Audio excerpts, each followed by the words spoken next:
सत श्री अकाल जी। ਅਸੀਂ ਸਾਰੇ ਭਰਾ ਇਸ ਵੇਲੇ ਫੋਰਟਿਸ ਹਸਪੀਟਲ 'ਚ ਖੜੇ ਹਾਂ ਤੇ ਰਾਜਵੀਰ ਆਪਣਾ ਜਿਹੜੇ ਇਲਾਜ ਹੈ ਤੇ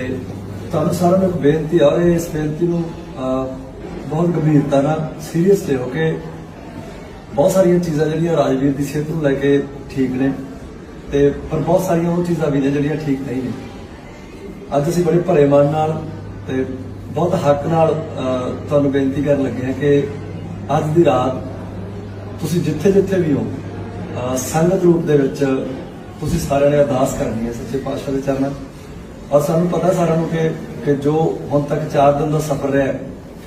ਉਹ ਵੀ ਤੁਹਾਡੀਆਂ ਸਭ ਦੀਆਂ ਅਰਦਾਸਾਂ ਬਦੌਲਤ ਇੱਥੇ ਤੱਕ ਆਇਆ। ਪਰ ਅੱਜ ਬਹੁਤ ਲੋੜ ਹੈ, ਅੱਜ ਦੀ ਰਾਤ ਸਾਡੇ ਲਈ ਬਹੁਤ ਖਾਸ ਹੈ ਤੇ ਸੰਗਤ ਰੂਪ 'ਚ ਤੁਸੀਂ ਸਾਰੇ ਅਰਦਾਸ ਕਰਿਓ ਸੱਚੇ ਪਾਤਸ਼ਾਹ ਅੱਗੇ ਕਿ ਰਾਜਵੀਰ ਨੂੰ ਇੱਕ ਜੀਵਨ ਦੇ ਦੇ ਤੇ ਬਾਕੀ ਜਿਹੜੇ ਸੱਜਣ